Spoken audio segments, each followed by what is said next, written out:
Welcome. So, you know how in the world of Kubernetes, containers are kind of designed to be disposable? They're temporary, replaceable.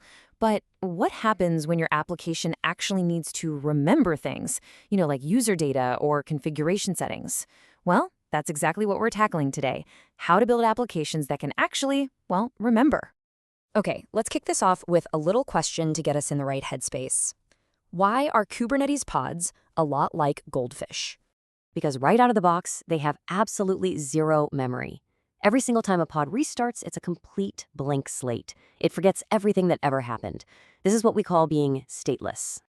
Now look, this stateless design, it's totally intentional. It's actually really powerful for scaling things up and down, but it's also a huge problem. Pods are meant to be ephemeral. They can just vanish at any moment, and that means any data you write to its local file system, config files, secrets, user uploads, it's all wiped clean on a restart. For pretty much any real-world app, that's a deal breaker. We gotta fix this. So, how do we cure this Kubernetes amnesia? We need to give our applications a way to remember stuff. So let's start by giving our app a brain, something to handle all of its non-sensitive settings. And the first tool we're going to grab is the ConfigMap. Just think of it like an external settings file for your app, one that lives right inside the Kubernetes cluster. It stores everything as simple key-value pairs, and the real beauty here is that it lets you completely separate your configuration from your actual application code.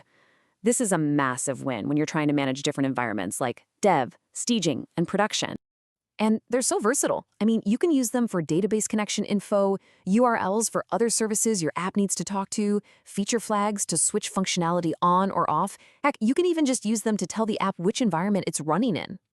This flexibility is the best part because it means you don't have to rebuild your entire container image just to change one little setting. Instead, you just define the config map once, and then you can inject that configuration right into your pod. You can do it as environment variables or even mount it as a file that the application can read. Super handy. Okay, so our app has its general settings sorted. But what about the really sensitive stuff? I'm talking passwords, API keys, the keys to the kingdom. Let's dig into how to secure those properly. For this, we've got a special object called a secret, and it's basically what it sounds like, a secure little vault for your passwords, tokens, and certificates. Now, it's really important to get this straight. The data inside is base64 encoded, which is not encryption. It's just a way to format the data. The real security comes from Kubernetes' ability to control who can access the secret and the option to encrypt that data when it's stored at rest. So the difference here is simple, but it's absolutely critical. For public, non-sensitive info like a URL, use a config map. For anything private that needs to be protected, like a password, you must use a secret. And here's the golden rule if you remember nothing else. Never, ever, ever commit a secret into your version control system. Just don't.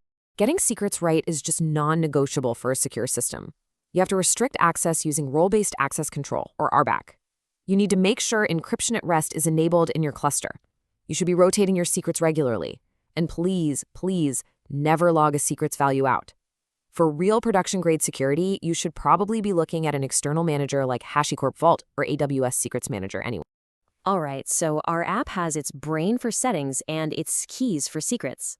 But it still can't remember any of the user data. If it's a database, for example, all that data will still just vanish on a restart.